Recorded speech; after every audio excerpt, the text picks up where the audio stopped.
Ok. Então, vemos que a gestão por processo é um antídoto poderoso contra os males, né, da gestão por departamentos. Eu vou resumir aqui num slide a contribuição única. Por que gestão por processos eu considero indispensável na situação que a maioria das empresas vive no mercado altamente competitivo. Então, qual que é o tema? Não, o que motiva, inspira buscar uma solução como é a gestão por processo? O tema central da gestão por processo é como assegurar que a empresa funcione como um sistema, uma maquininha projetada, encaixadinha e lubrificada para poder servir os clientes e demais partes interessadas no negócio. Para fazer isso, então, a estratégia, o que a gente quer com a gestão de processos, como grande objetivo, é aumentar a satisfação de todos os stakeholders, ou partes interessadas no negócio, que são o cliente, obviamente, no centro das atenções, mas também colaboradores, acionistas, provedores, governo, comunidade. Todas essas pessoas têm que estar satisfeitas com o desempenho da empresa, porque todas colocam certa aposta, digamos assim, na empresa. Ok. E por que aumentar e não simplesmente satisfazer? Porque estamos no mercado competitivo, então não basta só satisfazer o cliente, porque outros estão buscando esse mesmo cliente. Além disso, o cliente é um alvo móvel. Ele está satisfeito hoje com o nível de desempenho de um produto ou de um serviço, amanhã isso aqui já é o mínimo que ele espera, então a gente é obrigado a estar aí subindo, né, a altura da vara aí. Ok, então, objetivo, a estratégia de gestão de processos é aumentar a satisfação de todos os stakeholders. E qual é o caminho tático para chegar nesse objetivo? Como a gente vem discutindo, implementar a padronização integrada dos processos de negócio. E a palavra-chave aqui é integrada. Essas interfaces nesse fluxo interfuncional, interdepartamental. Agora, o grande desafio aqui não é técnico. Se você aprofundar na metodologia, eu vou entrar um pouco nessa área, né? Você vai ver que não existe uma dificuldade técnica, não é ciência aeroespacial isso aqui. A grande dificuldade, o grande desafio está aqui. É romper com um paradigma, com um mindset, com uma forma de pensar, uma mentalidade que durante séculos, digamos assim, né, está orientada a gerenciar a empresa através de áreas departamentais. E esse paradigma apareceu, a gestão por departamentos aparece como causa raiz em mais de 130 análises estratégicas que eu fiz apoiando diversas empresas clientes nos últimos 20 anos. Essa sequência de eventos aqui que eu vou mostrar, esse lado direito aqui do slide, eu creio que vai soar familiar para você. Então veja o seguinte, trabalhamos em silos isolados, os feudos departamentais. Essa é a gestão por departamentos, o paradigma vigente na grande maioria das empresas. O que isso vai provocar, pelo próprio desenho organizacional, vai provocar interfaces ambíguas entre áreas, discrepâncias de autoridade e responsabilidade, nesse cruzamento, nesse fluxo interdepartamental de materiais e informações que constituem os processos empresariais. Pode ser que dentro das fronteiras do feudo departamental, tudo está normalizado, tudo está definido, temos procedimentos internos, etc. O problema está que tem que haver coordenação, tem que haver sincronização nesse fluxo transversal. Então existem essas interfaces, aquilo que eu estava mostrando como os murinhos lá naquele primeiro slide. Isso é a causa raiz de uma comunicação e fluxo de informação deficientes, cronicamente deficientes, que é, por sua vez, a causa raiz de muito incêndio e retrabalho que ocorre no dia a dia, como a gente já está comentando. Lógico que a tropa de bombeiros se mobiliza e vai tratar de apagar incêndio, que é uma atividade custosa. As soluções dadas nessa pressão para apagar um incêndio, a qualidade das decisões não são tão boas e tudo isso acaba trazendo lentitude organizacional. Muito desses problemas, dessas ações corretivas, a gente contorna, resolve casa dentro, mas eventualmente alguma parte acaba escapando e provocando insatisfação do cliente, perda de competitividade, etc. Então, eu já fiz essas análises em empresas de diferentes tipos de negócio, diferentes ramos de atuação, em diferentes países, diferentes culturas, digamos assim, e você observa isso aqui. Basicamente, essa é a sequência mortal que combina com esses vários efeitos indesejáveis aqui. E a causa raiz? Esse paradigma administrativo. E por aí começa, então, a questão da gestão por processos, com uma filosofia administrativa, uma mudança de paradigma para substituir esse paradigma obsoleto da gestão através de departamentos. Então, uma definição do que é gestão por processo? Aqui está a minha definição. É uma filosofia administrativa que subordina e integra as áreas funcionais da empresa aos fluxos de criação de valor para os stakeholders de um sistema de negócio. Então, começa, reforço, com uma mudança de mentalidade, adotar uma nova filosofia de gestão, com esse objetivo de promover essa integração, agilidade e qualidade na atenção das necessidades dos stakeholders. Essa filosofia, esse novo paradigma, está apoiado ou se constrói a partir da adoção de certos princípios. São 4 princípios que eu vou mostrar aqui, ver se você está de acordo com eles. São na forma de 4 afirmações. Okay? Primeiro, o sucesso sustentável só será possível se mantivermos satisfeitos todos os stakeholders. Claro, a gente tem que satisfazer os clientes. Mas como é que eu vou satisfazer o cliente de maneira consistente se o colaborador não estiver satisfeito? Impossível. Se os fornecedores também não estiverem satisfeitos, né? Se os acionistas não estiverem satisfeitos, etc. Então, todos esses grupos de pessoas têm necessidades e para a perpetuação, para a sustentabilidade do negócio no mercado, essa gente tem que estar satisfeita. Segunda afirmação, segundo princípio, a resposta a essas necessidades dos stakeholders deve dar-se de modo sistemático, através de processos interfuncionais, projetados, desenhados para esse fim, de satisfazer as partes interessadas pertinentes. Ok? Isso é o mesmo que dizer que é impossível satisfazer consistentemente as necessidades dos vários stakeholders com aquele paradigma da atuação isolada nas áreas departamentais. Por que eu posso afirmar isso? Eu creio que você concorda comigo. Porque é impossível, pensa bem, é impossível criar valor consistentemente para as partes interessadas sem envolver a atuação de pelo menos 2 ou mais áreas da empresa. Eu não consigo imaginar uma situação onde a criação de valor apreciada como tal por um stakeholder dependa exclusivamente de uma área, de um departamento da empresa, isolado. Tá? Então, é necessária essa questão da integração dos processos interfuncionais para poder, de maneira sistemática e em constante evolução, atender essas necessidades que, a propósito, também são cada vez mais exigentes. Terceiro princípio, a simples padronização de processos não é suficiente para assegurar a eficiência empresarial. Se você for uma empresa e perguntar se vocês têm processo, tem certeza que quase que 100% das respostas vai ser claro, tem um processo há anos. Aí mostra para mim, vão te abrir uns manuais, uns procedimentos, tá certo?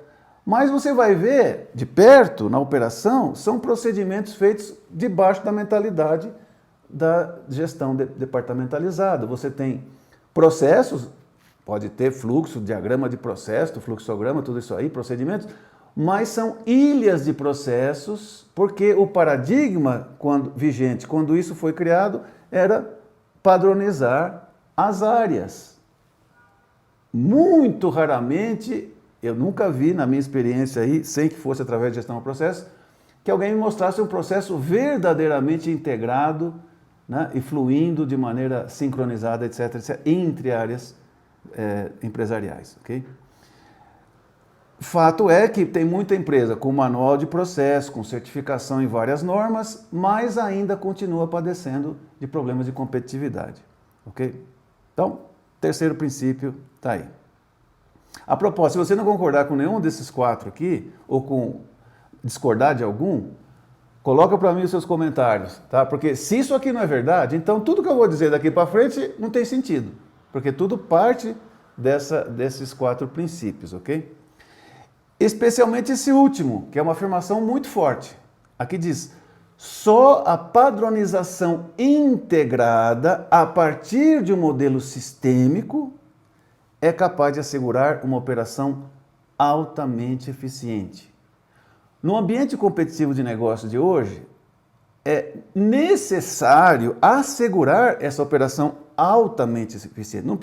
Não basta ser mais ou menos eficiente, medianamente eficiente. Não, é necessário buscar alta eficiência operativa, de maneira crescente, constante evolução, melhoria contínua, buscando a excelência empresarial.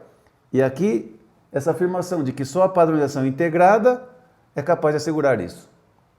O contrário disso seria pensar, e esse é o grande equívoco, né, pensar que se cada parte faz a sua parte, então o sistema como um todo vai funcionar no seu ponto ótimo. O que já discutimos não é verdade. Ok, então esses são os 4 princípios da gestão do processo, e sobre isso se constrói toda a metodologia. Isso, uma vez implementado a médio e longo prazo, vai provocar uma mudança da cultura organizacional, e é uma mudança radical. Aqui vamos mostrar uma tabela, uma coluna à esquerda e uma coluna à direita, que gestão do processo vai permitir fazer essa transição.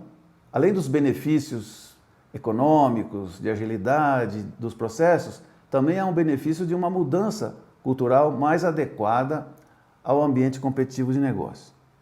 Então eu vou contrastar aqui a cultura chamada departamentalista e a cultura de processo. Primeiro essa pergunta: quando aparece um problema, alguma coisa não está bem, normalmente na cultura departamentalista a pergunta é: quem foi? Quem que causou o problema? Já no ambiente de processos a pergunta não é quem foi, porque estamos trabalhando em equipe para que o processo flua, mas sim a pergunta: por que aconteceu isso? Qual foi a causa? Onde foi que a gente, como equipe de processo, falhou? O que é que causou o problema? Ok? Obviamente, se você parte dessa primeira pergunta, quem causou o problema, você vai ter uma porção de gente reativa, defensiva, a verdade não vem à tona, não é? Porque ninguém gosta de se expor num ambiente que vai produzir o medo das pessoas, né? Medo nas pessoas. Enquanto que aqui, ante a pergunta, o que foi que causou o problema, imediatamente a atenção se volta para o processo e as causas que podem ter originado o problema. Ok, isso aqui já comentamos, não é? Não vou redundar aqui. Também já comentei sobre isso, né? As pessoas se veem assim, fazendo os seus trabalhos da sua área isoladamente. Aqui o pessoal já amplia a visão. Não, eu faço parte, trabalho nessa área, mas faço parte, né, de um processo mais amplo, que eu tenho fornecedores e clientes internos, estamos integrados. Ok, os objetivos no ambiente de processo deixam de ser objetivos e metas departamentais para ser um ambiente de colaboração da equipe de processos para atingir os objetivos empresariais, objetivos do negócio, resultados desse fluxo integrado que é o processo. Okay? Então é um clima muito mais de colaboração entre as pessoas, entre as equipes de processo. Obviamente, em vez de reforçar o individualismo, a gente reforça o trabalho em equipe. Se você pergunta nessa estrutura departamental, para quem que você trabalha? Pergunta para um subordinado. Ele vai olhar para cima no organograma e vai dizer: eu trabalho para o meu chefe. ok? Nesse ambiente, a resposta é bem diferente. Eu trabalho para o meu cliente, seja cliente interno ou externo, o cliente do meu processo, ao qual eu sou parte, e o meu chefe me ajuda, meu chefe hierárquico da minha área funcional me suporta nisso aí. E aqui tem uma grande mudança no papel que tem os gerentes, gerentes departamentais, gerentes funcionais, gerentes de área.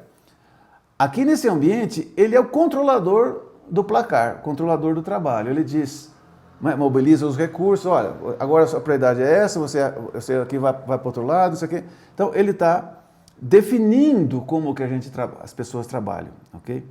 Dando as prioridades. Agora, no ambiente de processo, isso aí já está projetado, já desenhado, definido pela própria equipe de processo, líder e membros da equipe do processo, ok? Então, qual o papel que resta para o gerente departamental? Ele passa a ser um coach, passa a ser um treinador da sua equipe, passa a ver se esse pessoal tem os conhecimentos, as habilidades, o perfil, uma coisa que a gente vai discutir um pouquinho mais para frente, vendo os diferentes papéis na estrutura de processo. Mas é uma mudança radical no papel dos gerentes. O benefício disso, que no ambiente de processos, finalmente os gerentes vão poder se dedicar aos seus processos de gestão, né? E vão ser liberados daquela pressão de estar metido até o pescoço na operatividade, apagando incêndio, etc. Se você comparar essa coluna da esquerda com a coluna da direita, é uma grande mudança. Não digo que todas as empresas estão 100% de um lado ou 100% do outro, mas certamente numa empresa que trabalha no esquema tradicional de gestão de departamentos, predomina com certeza esse lado esquerdo. E a gente quer migrar, obviamente, um ambiente muito mais favorável, muito mais produtivo, competitivo, para esse outro lado, estabelecendo como resultado uma cultura de processo. Por falar de processo, uma definição de processo. O que é um processo empresarial?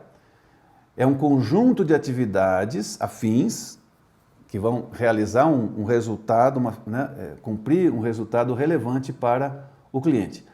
Eu coloco aqui uma condição, tem que envolver pelo menos 2 ou mais cargos distintos, não pode ser atividades que faz uma só pessoa. Isso aí não configura um processo empresarial.